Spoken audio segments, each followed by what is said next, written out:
오늘 성경은 마태복음 5장 3절입니다. 마태복음 5장 3절. 다 같이 한 목소리로 합독하도록 하겠습니다. 심령이 가난한 자는 복이 있나니 천국이 그들의 것이미요. 아멘. 지난 시간부터 우리가 산상수훈, 예수님의 산상설교, 그러니까 산 위에서 입을 열어 가르치셨던 그러한 메시지를 우리가 배우고 알아가게 되어집니다. 예수님의 산상수훈은 천국의 기준이다라고 말씀드렸습니다. 천국의 기준.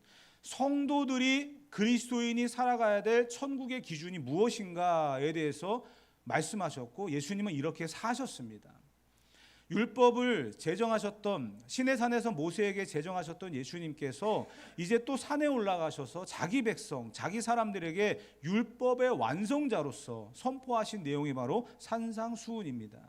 그렇기 때문에 우리는 이 말씀을 하나하나를 묵상하면서 어떻게 우리가 그리스도인으로 살아갈 것인가, 그리스도인이 천국의 기준을 어떻게 맞추며 살아갈 것인가, 지난 시간에 결론 메시지를 잠깐 끌어온다고 한다면, 그 기준을 낮추는 순간, 그 천국의 기준을 낮추는 순간 교회는 타락하게 되고요, 성도는 무너지게 되어 있습니다. 내 기준으로 맞추는 게 아닙니다. 말씀이 기준을 제시해주고 있습니다. 우리는 그 기준에 맞춰서 천국의 백성으로서, 하나님 나라의 백성으로서, 또 그리스도인으로서 온전한 삶을 살아갈 수 있는 저와 여러분이 되어야 될 줄 믿습니다. 팔복을 이야기하고 있습니다. 8가지 복이죠. 이 팔복은 어떻게 보면 시작과 더불어서 우리에게 굉장히 중요한 그러한 기준적인 메시지를 전달하고 있는데, 우리가 음악을 하다 보면 음악의 기준은 도레미파솔라시도입니다. 도레미파솔라시도를 통해서 모든 음악이 만들어지는 거거든요. 그런 것처럼 이 팔복도 똑같습니다. 우리에게 주어진 8가지의 생활의 원리가 천국의 기준으로서 성도들이 어떻게 살아가야 될 것인가, 그리고 5장부터 시작해서 7장까지 이어지는 모든 내용들은 이 팔복으로부터 시작해서 팔복에 짜맞추게 하는 그런 스타일로 되어 있습니다. 그렇기 때문에 이 팔복을 하나하나 풀어가는 것은 굉장히 중요한 의미가 있다는 것을 우리가 좀 기억했으면 좋겠습니다. 복이라고 하는 게 과연 무엇일까요? 복은 굉장히 사람들이 얻고 싶고 가지고 싶어하는 그러한 것일 겁니다. 국어사전적인 그런 의미로 본다고 한다면 만족과 기쁨의 상태라고 이야기합니다. 만족과 기쁨의 상태. 그러니까 내가 원하는 것을 가졌다라는 거죠. 그래서 기쁘다는 겁니다. 그것을 복이다라고 이야기합니다. 그래서 사람들에게 복 받으세요라고 이야기하면 굉장히 좋아하죠. 예를 들어서 로또 복권이 1,000원입니다. 1,000원부터 시작되어지는데 1,000원짜리 로또 복권을 갖다가 누군가에게 선물하잖아요. 그러면 굉장히 좋아합니다.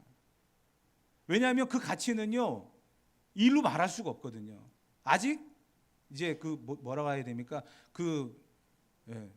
추첨을 안 했거든요. 그렇기 때문에 아직 이게 굉장히 가능성이 있는 1,000원짜리지만, 근데 예를 들어서 반대로 어제 이제 매주 토요일마다 하는 걸로 알고 있어요. 토요일 날 로또 추첨이 끝났어요.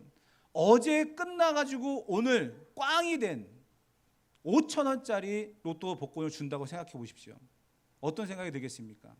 그거는 그냥 쓰레기통으로 가는 거예요. 사람들은 그만큼 기대치가 있다는 거예요. 뭔가 내가 원하는 거, 가지고 싶은 거, 그런 것을 통해 만족하고, 그리고 그것을 통해 기쁨을 얻는다는 것입니다. 그래서 부자 되세요, 복 받으세요, 대박 나세요, 뭐 이런 표현을 쓰게 되면 굉장히 좋아합니다. 옆에 분들 한번 해보세요. 부자 되세요, 대박 나세요.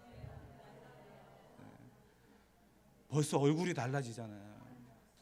부자가 되셨습니까? 대박이 나셨습니까? 말만 해도 사람이 이렇게 행복해지는 거예요. 그런 기대감이 있다는 것입니다. 근데 여러분, 그 행복 지수라고 하는, 그 기대감을 만족시키는 행복 지수라고 하는 게 숫자거든요. 세계적으로 가장 행복한 나라로 뽑혔던 부탄이라고 하는 나라가 있습니다. 어느 나라인지도 모르시죠? 굉장히 작은 나라예요. 근데 2011년도에 그 나라가 세계에서 가장 행복한 나라로 뽑혔습니다. 근데 2016년도에는요 56위로 떨어졌고요, 2020년도에는요 95위로 떨어졌습니다. 10년도 안 되는 그 시간에 행복 지수가 엄청나게 추락해 버리는 거예요. 우리나라는 56입니다. 56이 중간밖에 안 돼요. 근데 여러분 생각해 보세요. 행복 지수가 과연 그 사람이 정말 행복하다라고 하는 증명이 되느냐? 아니라는 거예요. 지금 당장의 내 모습 속에서 진짜 행복이 무엇인가?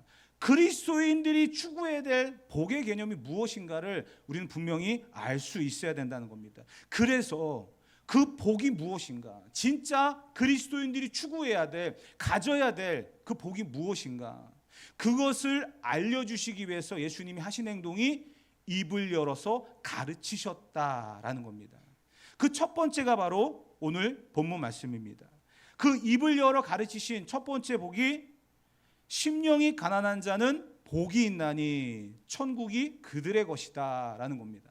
근데 여러분 이 말씀 이대로는요 원래의 예수님께서 하셨던 그런 말씀을 직역한 것이 아니라 조금 의역을 해서 풀어놓은 거예요. 그러다 보니까 그 뜻을 우리가 제대로 이해하지 못하고 넘어갈 때가 많습니다. 그래서 성경에 그대로 나와 있는 말씀을 원문 그대로 해석을 하게 되면 이런 겁니다. 복이 있도다 심령이 가난한 자들이여 천국이 너희의 것이다 이렇게 선포하신 거거든요. 그러니까 더 다르게 이야기한다면 이런 거예요. 심령이 가난해져라 그러면 천국을 주겠다 이게 아니라는 거예요. 먼저 우리가 해야 될 것이 심령이 가난해져야 되는 것은 맞습니다. 그런데 심령이 가난해져야 된다 그러면 천국을 줄 것이다 라고 하는 그런 어떤 서비스의 개념이 아니라 너희가 심령이 가난해졌느냐? 그러면 너희에게 복으로 천국이 임한다라고 이야기하는 거예요. 이게 조금 순서가 다릅니다. 순서가 달라요. 좀 이해가 어려울 수도 있습니다. 그런데 내가 지금 상태가 심령이 가난하다면 그 가난한 사람에게 주는 복이 바로 천국이다라고 이야기를 하고 있다는 거예요. 어떻게 우리가 심령이 가난해질 수 있는가? 그것을 우리가 본문을 잘 연구해 볼 텐데요. 예수님께서 심령이 가난하다라고 하는 표현을 하셨는데 사실 심령, 마음으로 해석할 수 있는 이 단어가 참 어렵습니다. 마음이 가난하다? 여러분 마음이 가난하다는 게 뭘까요? 성경학자들도요 이것을 해석하는 게 굉장히 힘들어합니다. 마음이 가난하다? 어떤 상태가 마음이 가난할 건가? 그 이야기를 오늘 구체적으로 해나갈 건데 예를 들어서 예수님께서 심령이 가난한 자는 복이 있나니 라고 이야기하셨는데 심령이라고 하는 마음이라고 하는 단어를 빼버리고 가난한 자는 복이 있나니 라고 했다면 어떤 일이 벌어졌을까요?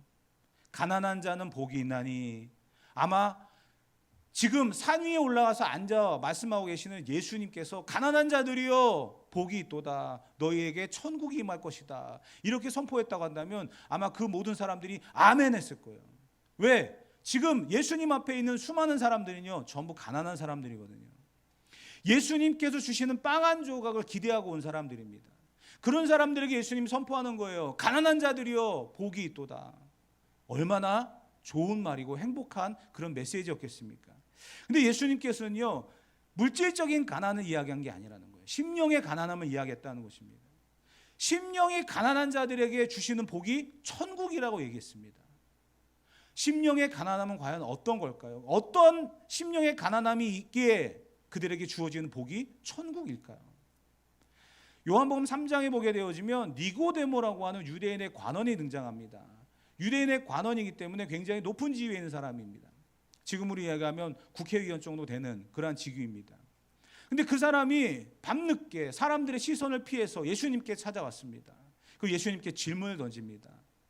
어떻게 하여야 하나님의 나라에 들어갈 수 있습니까? 이 사람의 궁금증, 이 사람이 예수님께 던지는 질문 자체가 가난함이라는 거예요. 이 사람이 유대인의 관원이기 때문에 내가 어떻게 하면 더 높은 위치에 올라갈 수 있겠습니까? 내가 어떻게 하면 사람들의 마음을 얻을 수 있겠습니까? 이런 질문을 던진 게 아니라 어떻게 하여야 하나님의 나라, 영생에 참여할 수 있습니까? 그 질문을 던졌다는 거예요. 그리고 나서 그 사람은 예수님께서 주시는 천국의 메시지를 통해 천국 시민이 되어집니다. 예수님이 십자가에 달려 돌아가시고 아리마대 사람 요셉이 자기의 무덤에 장사를 지낼 때에도 니고데모가 등장을 하잖아요. 그만큼 예수님을 통해 받은 그 영향력이 그 삶을 변화시켰고 그는 그 심령의 가난함에 주시는 축복으로서 천국을 소유하는 사람이 되었다라는 것입니다. 이 땅을 살면서도 천국을 소유한 사람이 어떠한 사람인지를 우리는 분명히 볼 수 있어야만 한다는 것입니다. 그래서 어떻게 보면 예수님께서 하시는 이 메시지, 심령이 가난한 자들이여 복이 있도다, 당신들은 천국을 이미 받았다라고 하는 이 선포는 하나님께서 당신들의 마음을 통치하고 계십니다. 하나님이 당신들의 주인이십니다 라고 선포하는 것과 같습니다. 하나님이 나의 주인이 되시고 하나님이 나의 전부가 되신다라고 하는 그러한 선포라는 거예요. 심령의 가난함이라고 하는 것은 아까 말씀드렸던 것처럼 참 설명하기가 어려운 그런 단어입니다. 그러다 보니까 예수님께서 하셨던 이 가난이라고 하는, 심령의 가난이라고 하는 이 가난에 대한 단어를 해석해 봄으로 인해서 심령의 가난함을 조금 접근해 보려고 하는데요. 가난이라고 표현되어졌던 이 헬라어는요, 두 가지 측면이 있습니다. 상대적인 부족, 절대적인 부족, 이렇게 이야기를 할 수 있습니다. 상대적인 부족함은 이런 거예요. 상대방이랑 비교합니다. 나는 걸어 다니는데 저 사람은 좋은 차를 타고 다니네. 나는 오늘 라면 먹었는데 저 사람 스테이크 먹고 있네. 무언가 상대방이랑 비교를 하는 거예요. 그러면서 나에게 이게 부족하구나, 나에게 이게 모자라는구나, 그런 상대적인 부족함이 있고요. 두 번째는요, 절대적인 부족함이 있다는 거예요. 절대적인 부족함은 무엇이냐면 누군가가 도와주지 아니하면 해결될 수 없는 문제를 갖고 있는 사람이라는 겁니다. 예를 들어서 예수님께서 지금 수많은 사람들이 예수님을 보기 위해서 따라왔잖아요. 그 사람들의 관심은 예수님이 병을 고쳐주고 귀신을 쫓아내고 빵을 던져주는 그 부분이었습니다. 예수님이 병을 고쳐주실 때에 대부분의 사람들은 어떤 사람이었습니까? 나면서부터 속용된 사람, 나면서부터 걷지 못하는 사람, 심지어 죽은 사람, 절대적으로 부족한 사람들이에요. 그러한 사람들에게 예수님께서 명령을 하십니다. 말씀을 하십니다. 행동을 하십니다.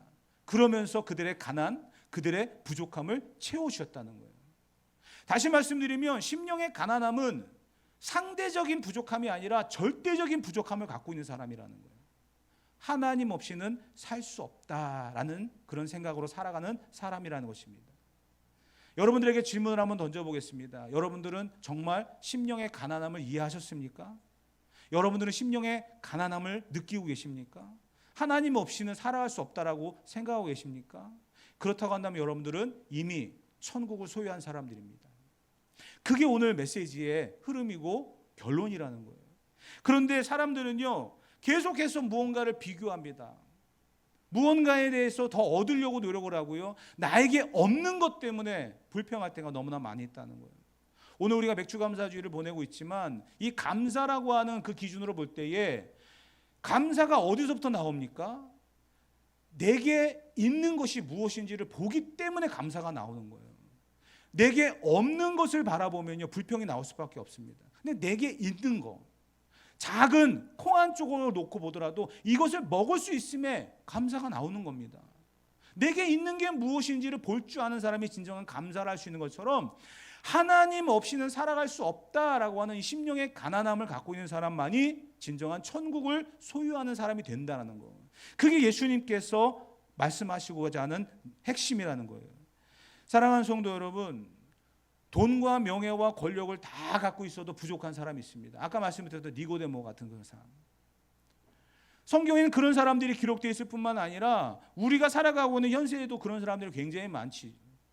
워렌 버핏이라고 하는 세계적인 투자 전문가가 있습니다. 그 사람은 140조를 갖고 있는 사람이에요. 140조. 한 나라를요, 사고 팔 수도 있을 만큼의 엄청난 금액이에요. 그런데 그 사람이 살고 있는 집은요, 4,100만 원짜리 집이래요. 이해가 되십니까, 여러분? 140조를 갖고 있는 사람이 4천만 원짜리 집에 살고 있대요.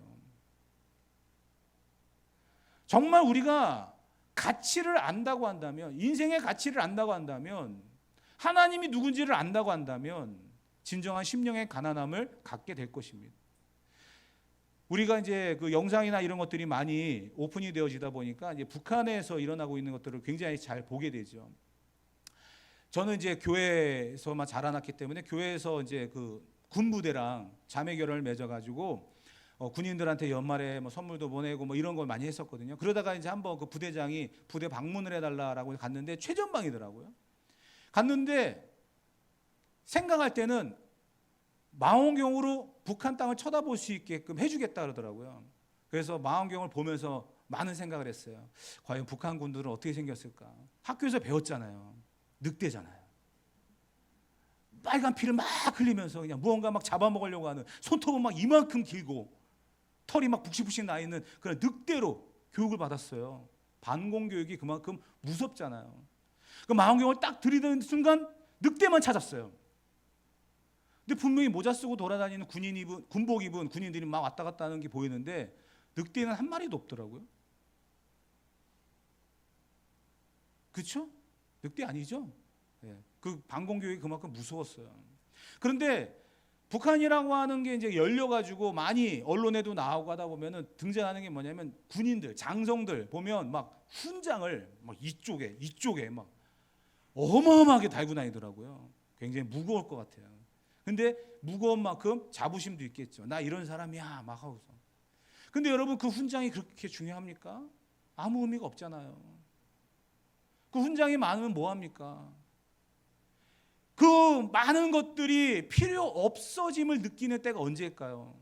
진정한 인생의 목마름을 깨달았을 때입니다. 사도 바울 한번 보세요. 가말리엘 문화에서 최고의 학문을 습득했던 사람입니다. 바리새인 중에 바리새인이었고요. 그 율법으로는 흠이 없던 사람이었습니다. 로마의 시민권을 갖고 있었던 사람입니다. 그런데 그가 그 모든 것들을 배설물로 여겼습니다. 왜요? 예수 그리스도를 아는 지식이 더 중요하다는 것을 알았기 때문에. 심령의 가난함을 경험했다는 거예요. 그렇기 때문에 모든 것을 배설물로 여기고 하나님 앞에서 살아갔다는 거죠. 그게 천국을 소유한 심령의 가난한 사람의 모습이라는 것을 이야기해 주고 있다는 것입니다. 그런데 여러분 참 쉽지 않은 이야기입니다. 심령이 가난함으로 인해서 천국을 소유한다, 이론적으로는 공식적으로는 접근할 수 있습니다. 그런데 그것을 유지하며 살아간다는 것은 꽤 어려운 부분입니다. 그래서 성경은 이야기합니다. 성령의 충만함을 받으라고. 성령이 아니고서는 안 된다는 거예요. 왜? 예수님께서도 부활하시고 제자들에게 보이시면서 명령하셨던 게 있어요. 뭡니까? 너희가 모여서 기도해라. 그러면 내가 너희에게 성령을 보여주겠다. 그 성령의 이름이 뭡니까? 보혜사라는 거예요. 보혜사라고 하는 게 뭐냐면 인도자라는 뜻이거든요. 그 성령께서 인도하신다는 거예요. 삶이 무너지고 힘들어지고 지쳐있고 그럴 때에 그 성령께서 인도하신다는 거예요. 어떻게 해요? 심령의 가난함으로. 천국 백성으로서 살아갈 수 있도록 이끌어 가신다는 거예요. 그래서 우리는 성령의 인도하심을 받는 것이 중요한 줄 믿습니다. 좀 더 쉽게 심령의 가난함, 그 가난함을 갖다가 어떻게 더 이해를 시킬까 생각하다가 생각하는 것이 바로 이게 있는데요. 마가복음 10장에 보게 되어지면 예수님 앞에 어린 아이들이 등장을 합니다. 어린 아이들.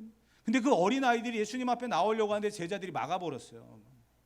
어디 감히 어른들인데 끼어드냐고 어린 아이들 오는 것을 막아버렸습니다. 그때 예수님께서 제자들을 오히려 야단을 치면서 어린 아이들이 내 앞에 오는 것을 막지 말라 이렇게 말씀하셨습니다. 그리고서는 이야기하셨어요. 천국은 이 어린 아이와 같은 자의 것이다.